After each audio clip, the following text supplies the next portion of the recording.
La construcció està fent un boom molt gran tant que espanta els col·lectius ecologistes del país, ja que estan preocupats per la salut medioambiental del Principat.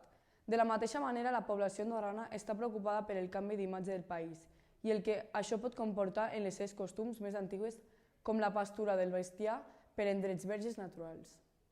L'estat actual del país és crític i hi ha moltes construccions fetes alhora. Andorra està patint per un boom innovador ple de nous edificis. Això ha creat una denegació en els permisos de construcció que arriben cada dia al govern d'Andorra.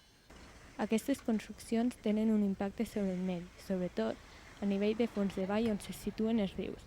Hi ha una empresa anomenada Ambiotech que se centra en millorar l'estat del medi ambient. Actualment estan en una etapa de búsqueda per trobar una solució per millorar aquest problema. A nivell de construccions, sí, ara veiem que està venint un boom, que n'hi estan havent moltes. La ciutadania està preocupada per el medi ambient. A nivell dels impactes que puguen generar les obres, doncs es poden produir vessaments i contaminacions a nivell d'aigües, de sols, que evidentment tenen un impacte sobre flora, sobre fauna. Ara mateix ens trobem a Escaldes d'Engordany, on hi podem veure les torres, els edificis més grans d'Andorra. Des del meu punt de vista hi podem trobar 5 edificis construint-se ara mateix. Degut a totes aquestes construccions, els permisos de construir s'han deixat d'acceptar. Aiza Doncel, des d'Escaldes d'Engordany, Andorra.